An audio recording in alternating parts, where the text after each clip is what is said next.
Vale, esta charla está planteada como una explicación relativamente superficial en torno a cuestiones identitarias y que tienen que ver con la comunidad queer en general.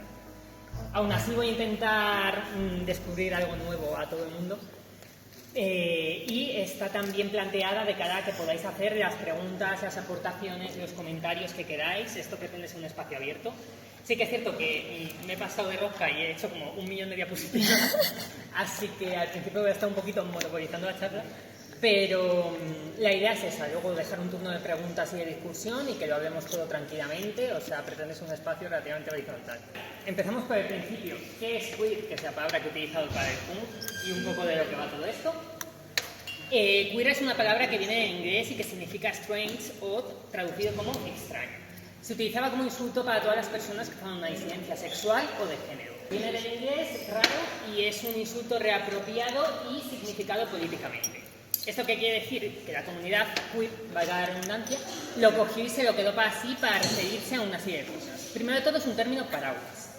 Esto significa que es un término que suele utilizar la gente que tiene dudas respecto a su etiqueta, que sabe un poco que está dentro del espectro LGTBI, pero como que se cuestiona dónde, no tiene muy claro dónde, o va fluctuando a lo largo del tiempo, entonces prefiere quedarse con una etiqueta un poco más fija. Y sobre todo quiere decir también que, como pone aquí, tiene una significación política, es un término que se utiliza mucho en entornos más activistas, digamos, para hablar de una disidencia sexual y de género que de alguna manera rompe con la norma y rompe con las etiquetas. Y bueno, normalmente se castellaniza como queer o queer. Bueno, todas las imágenes que van a ir apareciendo, todas no, pero la mayoría de las imágenes que van a ir apareciendo a lo largo de la presentación son imágenes que he sacado de los fondos del archivo queer del Museo de Reina Sofía. Y muchas de ellas, si no la gran mayoría, son imágenes de los 90, sobre todo de Radical Gay y de LST, que ahora explicaré un poquito, ahora después, en la última diapositiva, explicaré un poquito lo que es. Vale, primero quería tirar un poquito por cuestiones identitarias, aunque luego ampliaré también por otro tipo de términos. Y vamos a empezar por las monosexualidades, es decir, la homosexualidad masculina y el lesbianismo. Aquí me voy a detener, pero no muchísimo, porque entiendo que ya la mayoría de vosotros más o menos controlaréis este tipo de cosas. Pero bueno, me he querido detener en primero son maricas, pues las clásicas de oso, el twinkle. Un oso, por ejemplo, es un hombre que es peludo, es grande, y un twinkle es un hombre que suele tener poco pelo, que suele ser joven y se interrelaciona entre sí a menudo dentro de la comunidad gay. Es una cosa tradicional de hace un montón de tiempo. Me interesa más lo que he puesto aquí: hiperfeminidad, hipermasculinidad, del drag al queer. Más allá de las etiquetas dentro de lo marica que corresponden a tipos de cuerpos y formas de relacionarse en torno al cuerpo, es también muy potente políticamente, de manera histórica, por así decirlo, que tiene relación con el BDSM, con el queer y con el drag. ¿Por qué? Esto se debe a que tanto bueno, en general con cualquier tipo de disidencia, pero se ve, por ejemplo, también muy bien en el lesbianismo, como explicaré ahora, hay una tendencia a apropiarse de la feminidad de la que se acusa al colectivo gay y de apropiarse de la masculinidad que de alguna forma se le niega. ¿Esto a qué da lugar? Pues da lugar primero a prácticas como el drag, que todos sabemos que aparte de drag queen, pues también puede ser drag queen, drag king, drag queer en general. Pero bueno, el drag queen tiene mucha significancia política y es al final una línea de transición entre lo transfemenino y lo marica, por así decirlo, aunque puede participar todo el mundo, obviamente. Pero también da a prácticas de hipermasculinidad. Esto es un dibujo de Tom de Finlandia, que es un artista gay que se hizo famoso a base de hacer dibujos de este estilo de hombres en situaciones muy sexuales, muy masculinizados y casi siempre vestidos de cuero, reapropiándose de cuerpos que normalmente son opresivos para la comunidad LGTB, como por ejemplo vestidos de policía, vestidos de militar. Vamos a hablar ahora un poquito del lesbianismo. Lo que he puesto ahí de la habilidad de otra edad es una cosa que yo considero importante, porque significa entender que normalmente dentro de la sociedad las lesbianas no se entienden del todo como mujeres, son como una especie de género aparte. No quiere decir que ninguna lesbiana se entienda como mujer, obviamente hay lesbianas que se identifican como mujer y lesbianas que no, pero socialmente se las entiende como un género aparte. Esto ha dado lugar a una serie de prácticas lésbicas en la historia en general y a una serie de etiquetas e identificaciones lésbicas, como un poco las que voy a desarrollar aquí, centrándome sobre todo en lo butch y lo femme. Butch y femme son términos ambos de un origen anglosajón. Butch se traduce así como carnicero, pero bueno, quiere decir un poco marimacho, y femme se traduce como femenino. Bueno, femme también puede venir de francés. Esta foto que he puesto aquí es de Leslie Feinberg, la habré pronunciado fatal, pero bueno, que es la autora. En inglés se utiliza más pronombres, pero bueno, no importaba ella, así que lo vamos a utilizar en castellano. Es autora de un poco el libro fundacional de estas etiquetas de Butch y Femme, que no es que sea el libro fundacional, pero sí que es el libro que mejor las explica, que se llama Stone Butch Blues. El tema de estas etiquetas es que se desarrollan como etiquetas fundamentalmente de clase obrera. Se refieren, porque claro, estáis diciendo, bueno, te estás hablando aquí de Butch y de Femme, no os estoy explicando que cada cosa es eso. Se refieren a una serie de modelos relacional y de modelo identitario que se estableció en torno a los 50 en Estados Unidos y luego se expandió a lo largo del globo, pues con la globalización, las nuevas tecnologías y todas esas cosas, pues al final estas cosas acaban llegando. Y es un modelo basado en las relaciones lésbicas de clase obrera, que para sobrevivir normalmente una de ellas se apropiaba de la masculinidad que se negaba, esta sería la butch, que solían tener trabajos masculinizados, tipo trabajaban en fábricas, o trabajaban en puertos, o trabajaban en cosas de esas, y otra que se apropia de la feminidad que les impuesta, pero exponiéndose al público como pareja de la butch. Normalmente va junto, no necesariamente. Puede haber también batches que se junten con otras batches y femmes que se junten con otras femmes. Pero normalmente es una combinación de protección en el que se solían juntar. Y luego, sobre la complex y la heterosexualidad obligatoria. Como yo he dicho antes, la lesbiana es un sujeto que se otreriza dentro de la sociedad. ¿Por qué se otreriza dentro de la sociedad? Porque en la sociedad se espera que cualquier persona leída como mujer vaya a estar interesada por centrar en su vida a los hombres. ¿Qué pasa? Que las lesbianas no hacen esto. Entonces, como no hacen esto, da lugar a, pues eso, que pueden llevar una serie de prácticas identitarias, digamos, no normativas o de alguna manera paranormativas, y también da lugar a lo que llamamos heterosexualidad obligatoria, que es el cuestionamiento, el autocuestionamiento constante y la autopresión y la presión externa también constante que tiene una lesbiana por que le gusten los hombres. O sea, es lo clásico que suele suceder de una persona que se reconoce como lesbiana, pero que está todo el rato intentando caer en relaciones heterosexuales o idealizando relaciones heterosexuales, y es una cosa en general que le afecta bastante de manera profunda en su día a día. ¿Qué más? Y luego el término sáfico, que hace referencia a todas las relaciones que entran dentro del paraguas de las relaciones entre mujeres o de las relaciones homosexuales, lésbicas / bisexuales. Y bueno, pues se utiliza eso como término paraguas en general, para no decir solo lesbiana o bisexual, sino englobar todo el mundo. Este es un dibujo de Paula Dakar, que es una artista butch de Galicia. Ahí tenéis su Instagram y sus redes sociales, @Dakar /GZ. Esto es un pequeño cartel de unos colectivos que he mencionado antes, LSD, y aquí pone: no conozco ninguna lesbiana con SIDA, ahora conoces una. LSD y Radical Gay se caracterizaron también mucho por estar muy presentes en la lucha contra el SIDA. Y también por visibilizar el SIDA en las mujeres lesbianas y en las lesbianas en general, que es una cosa que no se hacía tanto porque se tenía más la idea de que era una cosa de hombres. Y acabadas las monosexualidades, vamos con las plurisexualidades. Aquí, como podéis ver, no hay fotos del archivo. Esto se debe a que no he encontrado ninguna referencia de plurisexualidad en general en el archivo. Pero bueno, seguramente haya. Yo sé que hay. Hay también anglosajonas, pero yo quería centrarme mucho también en encontrar referencias españolas, para que se vea que lo de la lucha queer y la lucha politizada dentro del colectivo no es solo una cosa ajena, que es una cosa que también ha sucedido aquí en la península ibérica de manera muy fuerte y muy tocha durante las pasadas décadas, desde los 70 hasta ahora, y antes de eso también, obviamente. De bisexualidades ya dio en su momento Caterina, que está ahí, ¿verdad?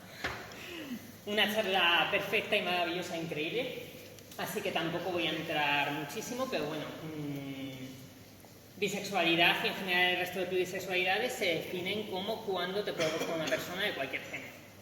O como cuando te gusta una persona sin importar su género.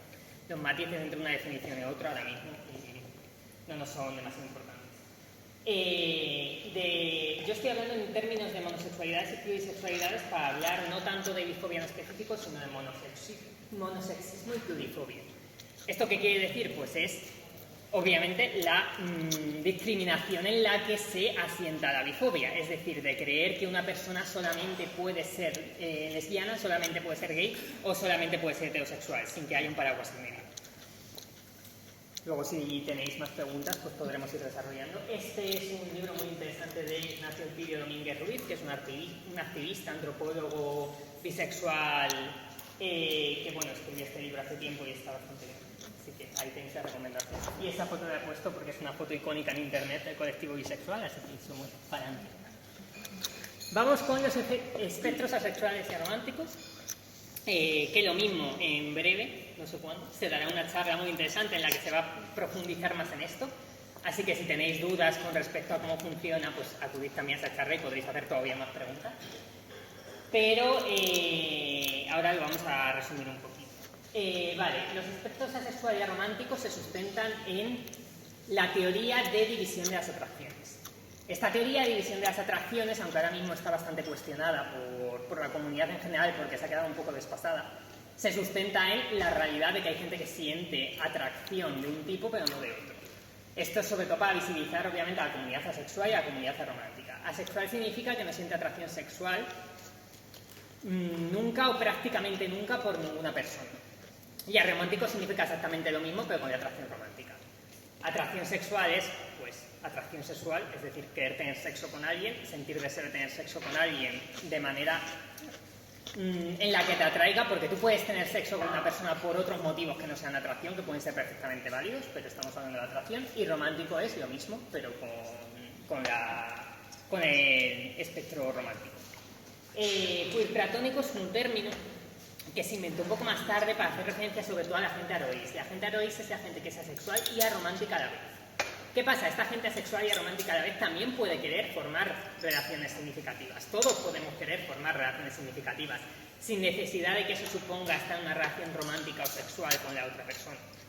Entonces, queer platónico hace referencia a este tipo de relación en la que tú estás con una o con varias personas y tienes un vínculo muy muy estrecho que va más allá de lo amistoso, sin entrar en lo que tradicionalmente se conoce como una relación de pareja. Bueno, lo de la sexualidad, aromanticismo, lo he explicado. Demi hace referencia a una persona que sí que siente atracción sexual, pero una vez tiene un vínculo construido muy intenso. La gente se suele rayar con esto y suele decir, ¿qué pasa? ¿Eso quiere decir que ya ni cuando tengo amigos automáticamente me atraen todos? No. O sea, puede ser, allá cada cual lo suyo, pero normalmente se refiere a un tipo de vínculo mucho más intenso todavía y suele ser una cosa muy excepcional. Suele ser una persona que en su día a día se desarrolla, existe, se comunica, está en el mundo como una persona sexual, pero que simplemente tiene excepciones brutales.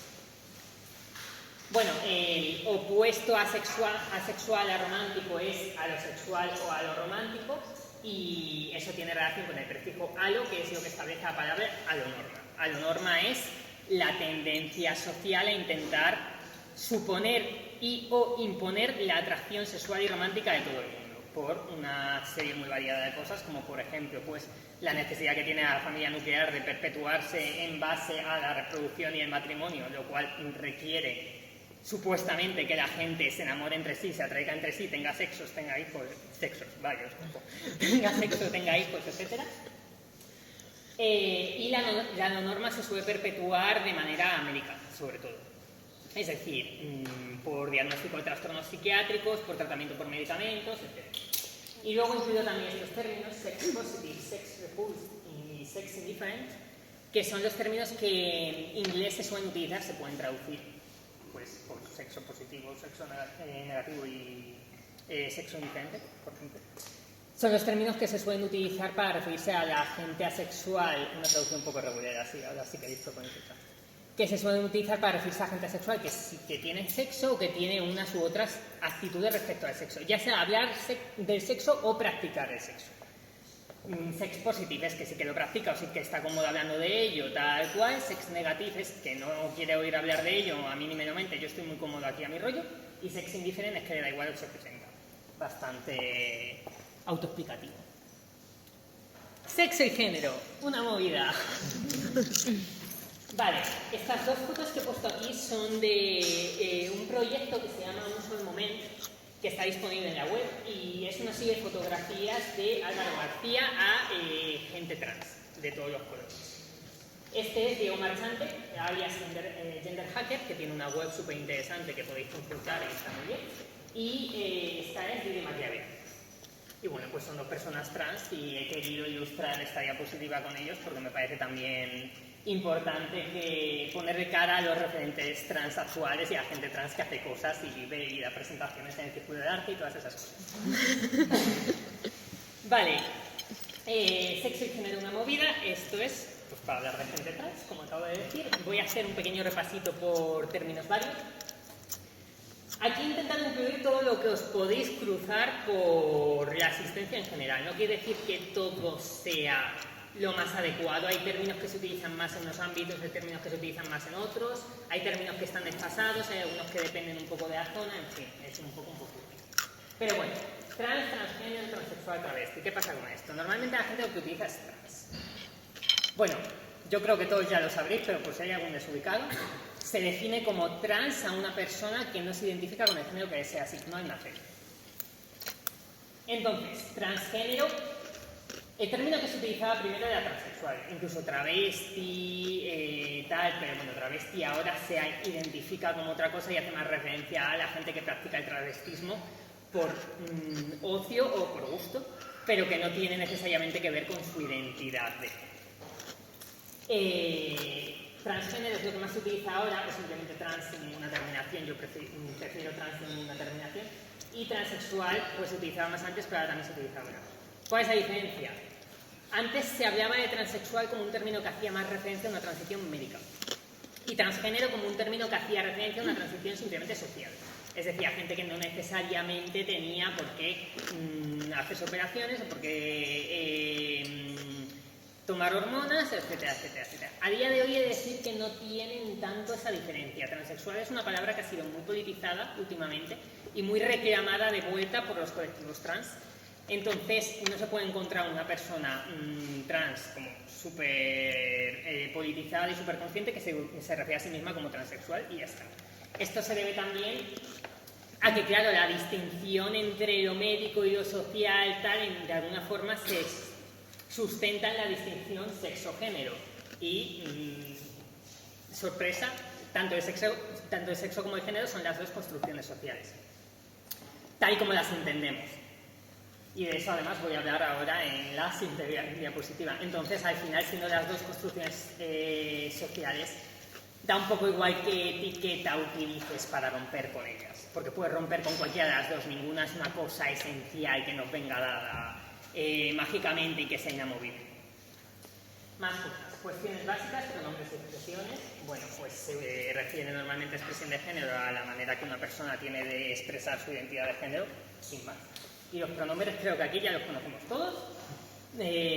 Masculino, femenino, neutro, y en inglés se utiliza también lo que se llaman neopronouns, que son pronombres que la gente hace de cero con palabras, las que sean. Por ejemplo, Leslie, la autora que he enseñado antes, en inglés utiliza she, her, pero utiliza también she o she, her. Pues es un pronombre que no tiene traducción al castellano, pero que en inglés sí que se puede utilizar porque en inglés prácticamente cualquier palabra puede ser un pronombre, es la magia de la lengua germánica. Más cosas.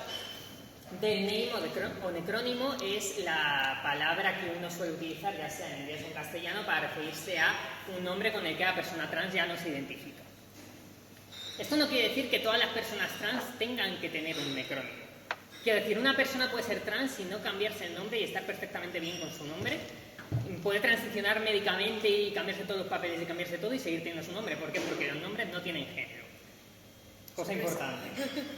Entonces, hay gente trans que tiene death names, hay gente trans que no tiene death names, y para la gente trans que tiene death names normalmente llamárselo suele ser bastante ofensivo.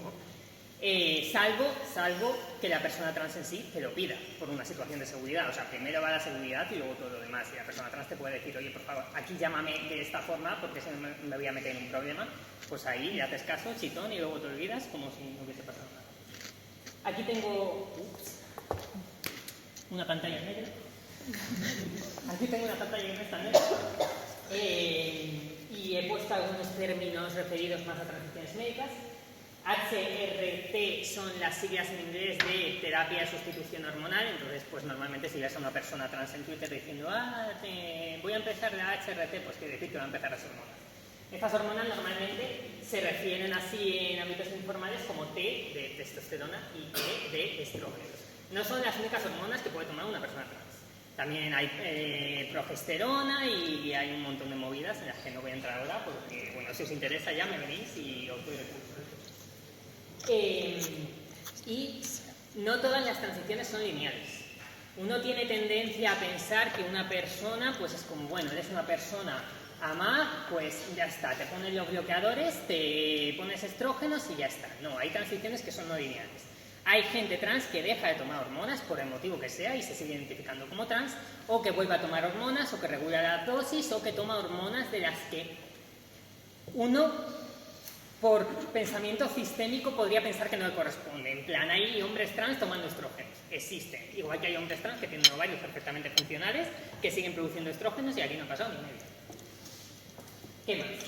Ecistema y equispasing. Ecistema es el término que utilizamos para referirnos a el sistema, pero específicamente en su vertiente cisnormativa. Y equispasing es el término que se utiliza para referirse a cuando una persona trans transiciona médicamente para intentar tener passing de su género. Equispasing es una cosa bastante problematizada porque al final supone una asimilación a la norma. ¿Quiere decir esto que la gente trans no tenga que tener cispassing? No, la gente trans puede tener cispassing si da. Pero me refiero que exigir socialmente a la gente trans que tenga cispassing es malo. O sea, la gente trans debería poder ser como le dé a santa gana y no sé, que se respete su identidad porque es su identidad y ya está. Y no tenemos por qué esperar una imagen concreta de una persona concreta. Esto es bastante básico. Y estos son otros términos frecuentes, algunos de ellos ya un poco en desuso, como por ejemplo FTM y MTF, que son las siglas en inglés para female to male y male to female.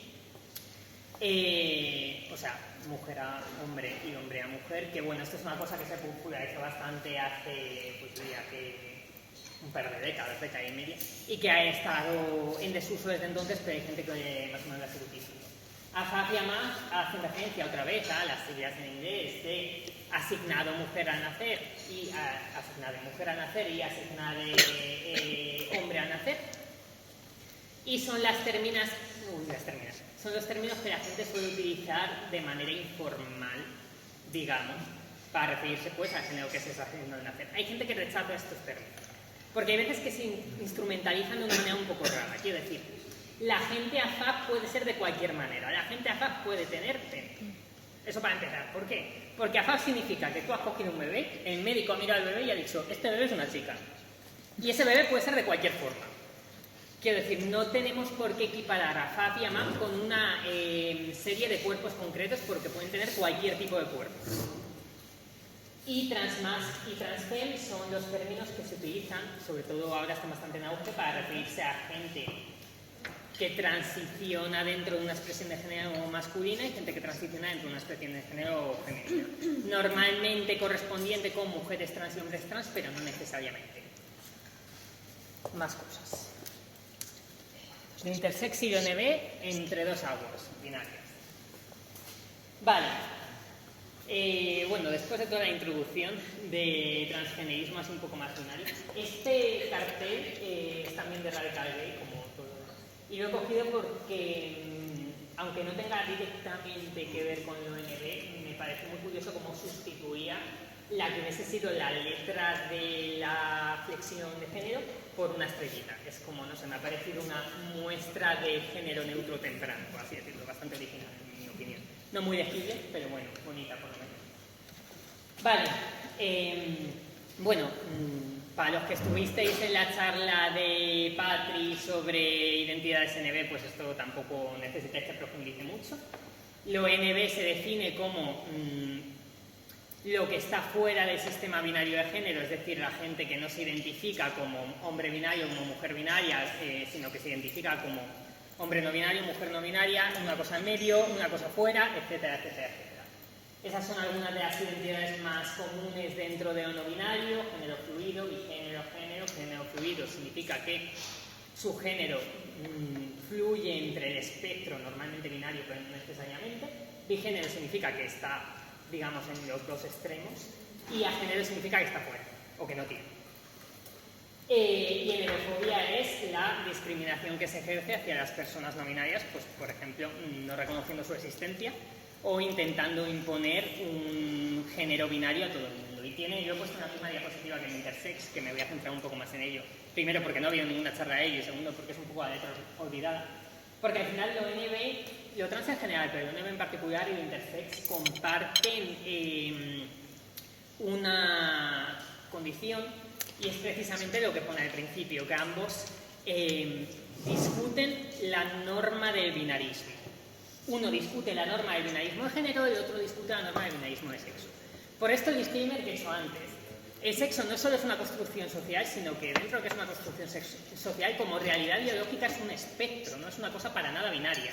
Hay un borrón de intersexualidades reconocidas y hay muchas cosas que la comunidad intersex reconoce como intersexualidades, aunque canónicamente, digamos, no se reconozcan como tal, como por ejemplo el ovario poliquístico. El ovario poliquístico, buena parte de la comunidad intersex lo reconoce como una forma de intersexualidad. Vale, bueno, normalmente al espectro intersex se autorrefiere como espectro intersex o como de diferencias del desarrollo sexual. La problemática que tiene la gente intersexual, la más habitual, es el sufrimiento de una violencia médica tremenda, empezando por operaciones quirúrgicas y tratamientos médicos a niños muy pequeños sin su consentimiento y sin su conocimiento, y en relación a eso el secretismo, es decir, ocultarle a una persona su propia identidad de intersex. Eso es, pues al final, lo que más problemas le genera a la gente intersex. Primero, pues porque le estás haciendo una operación a alguien sin su consentimiento, a mí me parece bastante chungo. Y segundo, porque la persona en sí puede tardar años, décadas, en saber que es intersex, y muchas veces puede ser de pura chiripa. De, bueno, me han hecho un estudio cariotípico para otra cosa distinta y han encontrado que no tenía XX, tenía X, por ejemplo.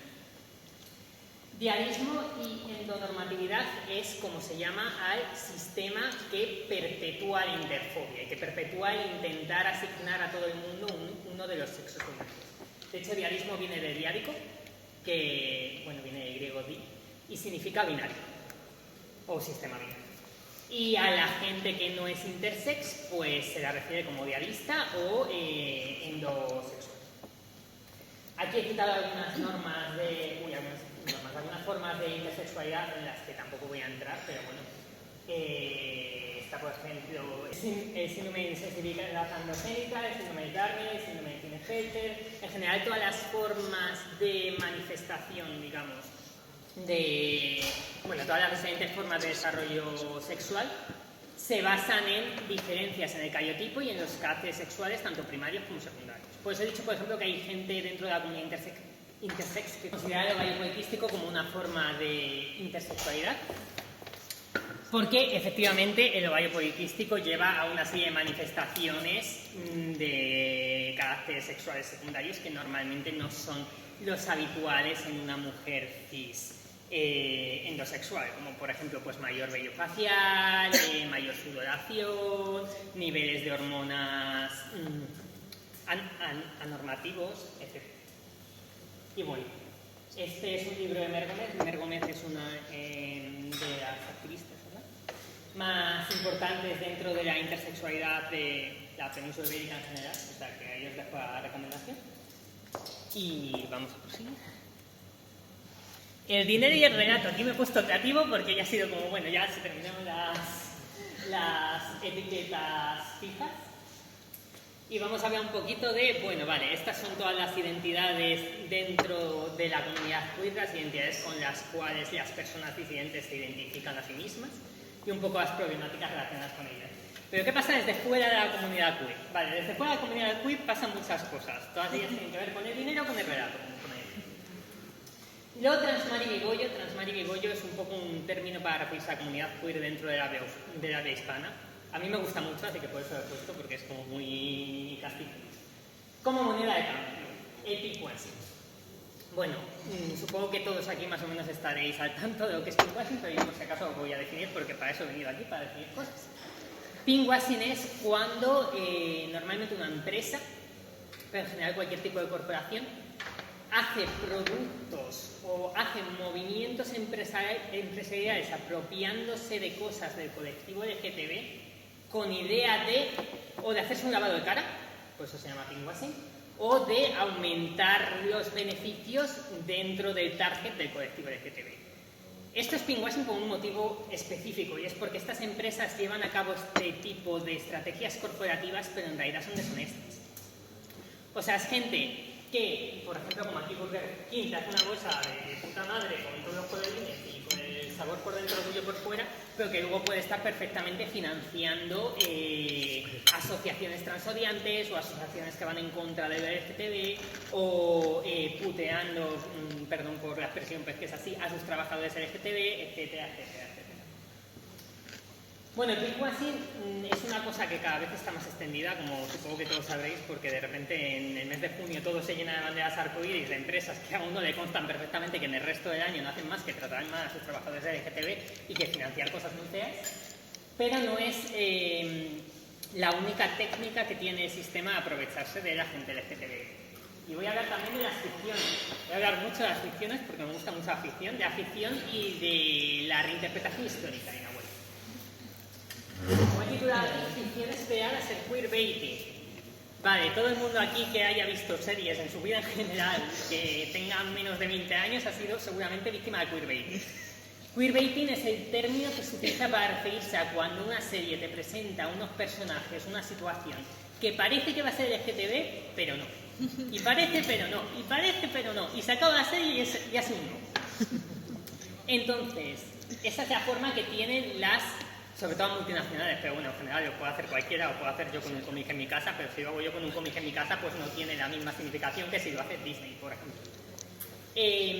Esta es la estrategia que tienen ciertas productoras de ficción para intentar captar a un público LGTB sin arriesgarse a perder el dinero de países o de otros sectores que no les vayan a dar apoyo por el hecho de tener representación explícita de LGTB. Y esto es un temón, ¿por qué? Porque las empresas están muy acostumbradas a hacer queerbaiting a tope, presentarte situaciones que pueden parecer representación real de LGTB y luego impedir que los autores de esas mismas representaciones lo lleven a cabo. O sea, no es una cosa normalmente que suelen hacer los autores. Los autores no siempre, existen casos de todo tipo, pero normalmente cuando tú ves una pareja en televisión que es como, estos son maricones, normalmente el autor los ha hecho para que sean maricones. Lo que pasa es que la empresa no está dejando que eso sea una realidad explícita. Así que lo mete como una realidad explícita, un poco como puede, y la empresa se aprovecha de ello para captar al público de En fin, una movida. De esto ha habido un montón de ejemplos en los últimos años, que además pues, seguramente algunos los conozcáis. Ejemplos tipo Supernatural. También un poquito con Sherlock, con Merlín, con un montón de series que han hecho queerbaits como una casa de grandes. Y a día de hoy es una cosa que es más reconocible por la comunidad LGTB, pero hay gente que todavía sigue cayendo un poco en el cebo. Y también es un problema, primero porque juega con las esperanzas de la peña LGTB y segundo porque se lleva a sus cuartos, entonces como todo mal en general. Iba a decir algo más de eso, pero ahora mismo no me acuerdo, así que vamos a dejar para cuando me acuerde. La mala bicha, los CC villains y la codificación queer coding. Tenéis aquí a él, a Supermena, siendo increíble, fantástico, maravilloso como siempre. Y aquí tenéis a Lilin, que es una drag queen súper famosa, que, bueno, esto supongo que lo sabréis, pero si no os lo digo, fue la inspiración para hacer a Úrsula de la Sirenita. ¿Qué pasa con los easy villains y la codificación queer? Esto es lo mismo, es queer coding, es un temazo dentro de la literatura de todas las épocas, la verdad, y consiste en la práctica de asociar a los enemigos de tu relato con lo queer. Además, esto es una cosa de la que habló Sergio el otro día en la visita. Aprovecho para hacer spam de la visita de Sergio, está muy bien, y todos, por favor, es súper chula. Y bueno, los easy villains pues se refieren a este tipo de villanos de aquí, que son villanos a los que se les asocian características muy obviamente queer, con la idea de que el público que está viendo muchas veces es un público además pequeño. O sea, esto es una cosa que se hace mucho en películas de Disney o en series dirigidas a un público más infantil, para que asocien esas características con ser malo. Esto además lleva a un contrafenómeno muy interesante, que es que, claro, a lo mejor los niños ciseteros ven a este personaje y dicen, qué malo, mírale, es hiperfemenino, todos los hombres hiperfemeninos son malos. Pero es que también va a haber niños LGTB que van a ver este personaje, igual dicen, uy, soy yo, literal. Entonces, pues eso también lleva algún tipo de identificación tradicional de lo LGTB con lo villano y en relación históricamente de lo LGTB con lo monstruoso. De esto hay, bueno, luego haré, se me está todo el rato enganchando pendiente. Luego haré una selección bibliográfica para quien le interese, pero de esto hay ríos de tinta enteros hablando de cómo autores LGTB aprovechan lo monstruoso, lo vampírico, lo que tiene que ver con los hombres lobo, lo que tiene que ver con el folclore, tipo, yo que sé, con el hombre del saco, todo ese tipo de... que al final son disidencias para expresarse a sí mismos y para expresar sus historias de una manera que no sea explícita, pero que se entienda por el público al que van dirigidos. Pues eso, es un tema y es muy interesante, así que os recomiendo que busquéis cosillas. Y cuando el marica es un ídolo, la heterosexualización. Esto en realidad es bastante simple, es el motivo por el cual a lo mejor uno se entera de que Freddie Mercury era queer cuando tiene 20 años. Que es como, bueno, es una persona que ha sido muy explícitamente queer a lo largo de su vida, incluso muchas veces explícitamente queer a través de sus actos, pero que por sistema se intenta omitir esa información o maquillarla de otra cosa. Pasa también mucho en el gremio de los historiadores. Normalmente no por los historiadores, sino por, en fin, gente que se vende a bichear, de decir, uy, no son gays, son muy buenos amigos. Son muy buenas amigas. Es como, a lo mejor no. A lo mejor sí, no podemos juzgar, porque no se puede interpretar en base a las lentes de nuestro tiempo, pero bueno, bastantes chances de que no fueran solo muy buenos amigos. Más cosas. Otros tiempos. Aquí he querido hacer un pequeño repaso por algunas cosas sueltas. No me quería entretener mucho porque al final no es tanto el tema de la charla, pero sí que considero importante tener un mínimo de fondo. Entonces, bueno, quería mencionar a Stonewall Inn. Stonewall Inn fue el primer disturbio que inició lo que a día de hoy se conoce como el Día de Orgullo en el 69 en Estados Unidos. Tiene mucho que ver con la cultura de valores estadounidense. Y esto tiene mucho que ver con lo que he hablado antes de lo bachi y lo fem.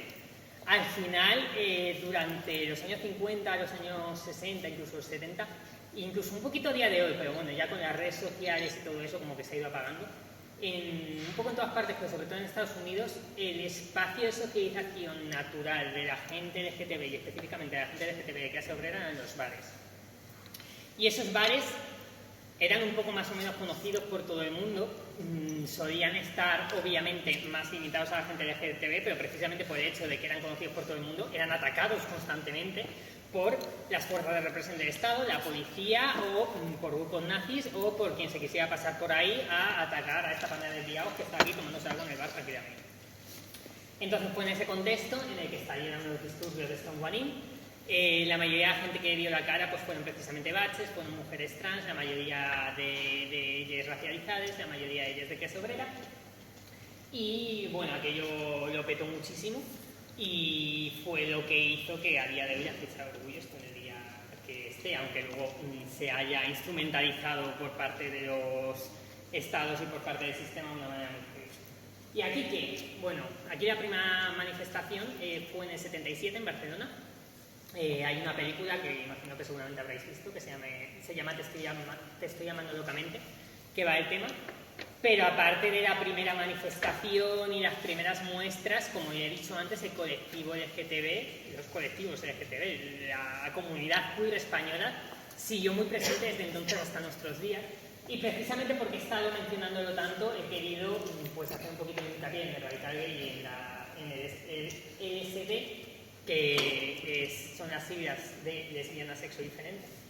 Y bueno, aquí hay, por ejemplo, una foto de una mani. Eran además, lo bueno que tiene es que eran colectivos muy politizados, muy antifascistas y que solían posicionarse de una manera muy explícita en todas las cosas, que bueno, pues eso está bastante bien, en mi opinión, y más en esta época.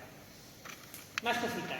Aquí he hecho un popurrí de cosas que considero que mola que conozcáis porque pues, son interesantes para avisar y para tener un poquito más de perspectiva con respecto a que la comunidad LGTB ha tenido maneras de mostrarse y de socializar desde hace mucho hasta ahora. Voy a empezar por la poesía homoerótica, aunque seguramente os hable más de ello, Sergio. Si vais a la charla, por favor, id a la charla. La poesía homoerótica es, así un poquito para resumir, una tendencia, una serie de tendencias que había, sobre todo dentro de círculos de carácter más islámico, por hacer poesía y lírica que fuera, si no abiertamente homosexual, por lo menos con una lectura homosexual o homoerótica muy potente. Y esto es una cosa que estaba perfectamente normalizada en el sentido de que tú coges un libro de cualquier poeta judío, de cualquier poeta musulmán de Al-Ándalus y lo más probable es que te encuentres algún poema que va a el chico este que parece una gacela o a la gacela esta de no sé qué. Todo eso son palabras, digamos, clave que en su época las entendían, aunque ahora necesitemos que nos expliciten que eso quiere decir que se refiere a un muchacho, porque se refiere a un muchacho. Entonces, pues eso es bastante interesante. Lo del género y el teatro lo he puesto un poco en general para referirme a la tendencia que ha habido siempre, pero sobre todo en torno al siglo de oro, Tirso de Molina y toda esta vaina, para permitir que las disidencias de género, incluso las disidencias sexuales, se muestren abiertamente en el teatro. Ponía el otro día Sergio el ejemplo de Calderón de la Barca, pero no es el único, también pasa en el Tirso de Molina y sigue pasando en los años posteriores. De hecho, hay obras que ahora mismo no sé citar porque se me olvidó apuntarlas a horror, pero bueno, luego la pasaré por el grupo a quien esté interesado, que juegan con ello de una manera muy descarada. O sea, que no es el clásico personaje de ay, soy un personaje femenino, mi marido se ha ido a la guerra a Punta Cana, tengo que seguirle, me disfrazo de soldado. Sino que son personajes que están constantemente fluyendo en su expresión, mostrándose cómodos en diferentes expresiones y en general como jugando a transgredir la norma en un espacio como es el espacio del teatro, como es el espacio de lo performático, que siempre se ha entendido como un poquito más amplio a la hora de permitir las transgresiones. Ya no solo en esta época de la que yo estoy hablando, siglo de oro, siglo XVI, XVII, XVIII, sino incluso más tarde, incluso durante el franquismo. Voy a citar luego un archivo, el archivo Cañí, de la Ocaña. La Ocaña, esto no viene en la presentación, pero bueno, yo lo cuento igual. La Ocaña fue una artista, pintora, artista de performance, artista de showstyle, que estuvo un poco funcionando durante todo el tardofranquismo y que era como radicalmente rompedora. En plan, iba con sus amigos por las calles de Barcelona haciendo, pues yo qué sé, o sea, completamente maquillada, haciendo performance por la calle, dibujaba, tiene un dibujo que se llama La Virgen de las Pollas, en plan, lo rompía todo, era Dios esa persona. Y se le permitió de alguna manera, no de todo, porque, bueno, pisó la prisión más de una vez en su vida, pero como que adquirió mucha popularidad durante el franquismo porque eso, de alguna forma el teatro era como el núcleo de resistencia de las disidencias. Y también se puede ver pues, por todas las cantantes de copla, todos los cantantes de copla, en fin, que os voy a contar. Vale, los círculos sáficos son un fenómeno que se ha dado siempre en general, porque bueno, existen los conventos, pero que se ha dado de manera específica, se dio de manera específica a finales del 19, principios del 20. En este caso, con círculos sáficos he puesto aquí la foto de, que no me equivoco con su nombre, Victorina Durán, que es la fundadora del Círculo Sáfico en Madrid. Me centro en Madrid porque nos pilla ya 72 kilómetros. Pero había círculos sáficos en general. El más famoso era el de Natalie Clifford Barney y eran un fenómeno de carácter cultural. De hecho, el de Madrid tenía relación con la Sin Sombrero, que era un poco como la oposición a los clásicos clubes, ateneos, espacios culturales explícitamente masculinos, o por lo menos mayormente masculinos, que pues como contrapunto de eso creaban espacios de feminidad muchas veces sáficos, muchas veces lésbicos, muchas veces explícitamente lésbicos. O sea, el de Clifford Barney, por ejemplo, es que inventaron el safismo. En plan, era peña que se vestía eran dos mujeres que se vestían de griegas, hacían como rituales griegos en torno a templos, en torno a cosas, se apropiaron de safo un montón. O sea, una cosa maravillosa, una cosa increíble. Y esto fue, pues es un fenómeno que se dio en la Europa, el de Madrid, despuntó sobre todo en los años 20, y que es un fenómeno de esencia eminentemente queer, que yo creo que es bastante chulo conocer y bastante chulo tener en cuenta, y si os interesa, pues poneros a cotillar, porque además la mayoría de los participantes de estos círculos sáficos eran gente brillante, con una producción literaria, con una producción musical o con una producción pictórica increíble. Así que, pues eso. Y he querido mencionar también el flagging, por si lo cruzáis por ahí, porque es una práctica interesante. Ahora ya no está tan de moda, pero sí que lo estuvo en el siglo pasado. El flagging es una práctica de comunicación vía pañuelos sobre todo tendencias sexuales, normalmente dentro de lo queer. Que consistía, no lo he traído, pero bueno, si ponéis flagging en internet os vas a ir como una tablita con un código de colores y un código de lados. Normalmente cuando uno lleva pantalones pues tiene bolsillos atrás, no es mi caso, pero suele ser el caso de la gente habitualmente. Y el flagging lo que establecía era un código por el cual tú te ponías un pañuelo de color en uno de los dos lados. Y ese pañuelo de color significaba una práctica sexual, y el lado en el que tú te lo pusieras significaba que eras activo en esa práctica o pasivo en esa práctica. Bastante interesante. Además hay una asociación entre lo queer en general y específicamente entre lo homosexual masculino y los pañuelos, que está bastante chula.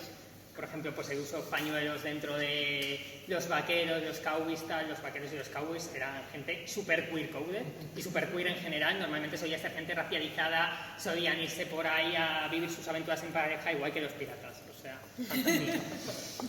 más cosas. Y otros lugares o perspectivas anticoloniales y sacarse la cabeza del culo. Bueno, me voy a detener en esto lo que buenamente pueda. Este cartel lo he sacado también de todo el archivo de archivo queer, que por cierto está entre interrogantes, o sea que realmente no es archivo queer, es algo más como archivo queer, de Reina Sofía, y pone contra la masacre imperialista, vídeo mujeres palestinas, debate de organizaciones árabes internacionalistas, música afro-brass y música madre. Que me ha parecido bastante chulo porque este cartel indizada por lo mismo. No tengo años exactos porque no los he encontrado, la mayoría no tenían fechas exactas, pero es de los 90. Y me parece bastante guay que pues, un evento que podrías ver organizado mañana en Ciudad Universitaria esté aquí en un cartel de los 90 que encima está súper chulo. Más cosas, la necesidad de intersección, que bien he pronunciado. Quería comentar esto sobre todo porque tenemos mucha tendencia, y de hecho a lo largo de la presentación un poco se ha visto también, por eso lo he querido mencionar, a comprender lo queer como un fenómeno blanco y como un fenómeno europeo, cuando no es así para nada. Y no es así para nada, y por ejemplo una muestra de eso es que las culturas, o sea, otro tipo de culturas antes de ser colonizadas o en su resistencia a la colonización han tenido expresiones, sobre todo de género, pero en general expresiones disidentes muy variadas. He puesto aquí algunos ejemplos. He puesto el ejemplo de los dos espíritus. Dos espíritus es un término de decir contemporáneo, pero es un término contemporáneo que hace referencia a un globo de identidades de género disidentes que se daban específicamente dentro de las poblaciones nativas americanas. Como muchas de esas expresiones están como reconstruidas aparte porque la represión enorme que han sufrido esos pueblos ha impedido que haya habido una continuación súper clara y súper explícita y súper apoyada de ese tipo de identidades, pues se acuñó el término de los espíritus un poco como para englobarlas. Luego dentro de cada pueblo en concreto hay algunas que sí que tienen nombres, os recomiendo que lo busquéis y le echéis un rato. Pero bueno, yo he querido hablar de dos espíritus porque sé que es más fácil que os encontréis, sobre todo en inglés es two spirits, se suele utilizar más que en castellano. Lo que he querido mencionar también la estigma es una identidad de género asociada a lo transfem. No me gusta mucho hablar de asociaciones en este sentido porque como son identidades de género que no son europeas, muchas veces escapan del prisma de binario europeo. Pero bueno, habitualmente asociada a lo transfem, que se daba en la India y se da en la India. Y que como suele pasar a menudo con muchas identidades de género históricas, culturales que están asociadas a lo transfem, pues a día de hoy están bastante discriminadas, pero históricamente como que se entendía como una entidad hasta cierto punto divinizada y hasta cierto punto, pues eso, especial, por así decirlo. Y he querido hablar también de los 6 géneros del judaísmo clásico, también porque considero que los otros dos fenómenos como que son más de oídas, pero lo de que el judaísmo tiene 6 géneros hay gente que dice ¿cómo? Y efectivamente es así, no los textos en sí, o sea, no el Talmud, pero los escritos rabínicos hablan de diferentes identidades de género, por ejemplo, tuntum, andróginos, tal, que hacen referencia tanto a identidades de género en sí como a identidades intersexuales, un popurrí. Se suelen entender como intersexuales porque básicamente son los rabinos alrededor de una persona diciendo ¿tú qué coño eres? No lo sé, me voy a inventar un nombre. Pero se han significado y se han utilizado también de manera histórica para referirse a gente trans. Explícitamente, además, o sea, puede ser ahí, por ejemplo, uno que es una persona asignada mujer que se viriliza, ya sea de manera orgánica o a posteriori, o una persona asociada hombre al nacer que se feminiza, ya sea de manera orgánica o a posteriori, o sea que es bastante flexible en ese sentido. Y bueno, aquí he hecho como un cajón de desastre porque es que sucede que soy de alcohol, no sé si os habéis dado cuenta. Entonces, creo que hay gente que puede hablar de activismos queer mucho mejor que yo. Y hay gente que está haciendo activismos queer en español, racializados y anticoloniales, que son súper chulos, así que os recomiendo que los consultéis. He puesto a Yasir Puar, es la única de toda la lista que sí que hace activismo queer anticolonial más en inglés, aunque hay en internet, en YouTube, una entrevista hablando de Palestina, de hace un mes o así, que está subtitulada en castellano y creo que tiene incluso traducción simultánea, pero bueno, la traducción simultánea no sé si la han mantenido, pero bueno, en todo caso está subtitulada y la podéis consultar, está muy bien. Y el resto son todo activistas que hacen activismo hispanohablante, o sea que lo podéis buscar, son de diferentes tipos. Sandro Rock, por ejemplo, hace performance. Gagiola, que es esta persona aquí increíble, que es una drag queen de Perú, que hace, aparte de shows drags, también hace música. Hay música que tiene que ver mucho con lo anticolonial y con lo decolonial. Tiene, por ejemplo, una canción que se llama No Sotices. Meghan Mercury es un artista multidisciplinar negro que lo mismo hace muchas cosas que tienen que ver con lo antidecolonial y tal. Guerrilla Marica es un grupo de activismo de Chile, que es un grupo, valga la redundancia, que hacen bailes, hacen danzas, hacen cantos y hacen performance, y que tiene también que ver con, o sea, lo hacen un poco como aferrándose a raíces suyas, igual que Gagiola. Gagiola no solo que haga activismo antirracista y activismo anticolonial, sino que lo hace aferrándose a muchas manifestaciones originarias de Perú. Y bueno, quería mencionar también a Punto Chino Maricón, Chenta, que no sé si lo conocéis, pero es un artista increíble que hace música súper chula, que es chino y es marica. Y su música tiene que ver con ser chino y ser marica. Gracias, David, nos has descubierto el mundo. Y bueno, todas las imágenes históricas han sido tomadas del Fondo Documental Archivo Queer del Museo Reina Sofía. Otros fondos, imágenes y páginas a considerar son el Archivo Cañí, del que ya os he hablado antes, el Archivo Arque, GenderNote, el Fons Identitans Transgénere, la página web de Gender Hacker, que es la persona que hemos visto antes, el archivo T, que hace sobre todo contenido relacionado con las disidencias de género, con la transexualidad, con los badges, etc. Se me ha olvidado comentar antes, pero los badges no quiere solo decir que sea una lesbiana masculina. Una badge puede utilizar pronombre masculino, puede hacer transición de género, puede hacer lo que haga, en plan. Es una entidad que tiene mucho que ver con lo trans también. La Armaria Memoria, que es un proyecto de la Generalitat Valenciana, la Asociación de Intersex Cadeiros y la producción académica de Maricornes, que aparte de tener un montón de cosas subidas a internet, pues tenéis también libros de consulta con todos los astras y podéis venir cuando queráis, se hace una vez cada año y medio, es espectacular, es increíble, pasaros, hay un montón de ponencias súper interesantes sobre todos los temas que os podáis imaginar, hay performance, hay proyección de videoclips y documentales, es increíble. El año que viene se hace en Vigo, así que nada, el año que viene no, al siguiente, reserva 2026 Vigo, quiero ver a todos aquí. Pilla en 3 semanas. Eso es secreto. Y bibliografía en construcción, perdón las molestias, esto se debe a que no me apetecía ponerme a hacer citas bibliográficas para venir aquí a hablar, yo lo siento mucho, me gusta hacer citas bibliográficas, pero no tanto. Pero bueno, cuando tenga tiempo haré un documento y lo pasaré por los grupos de WhatsApp de Bolo Bolo si no estáis meteros, y si no, pues por las redes sociales de Bolo Bolo, para que podáis vosotros bichear y ver ahí los libros y leer sobre disidencias y sobre términos y sobre fotos y sobre radical gay y sobre todo lo que queráis. Y me callo.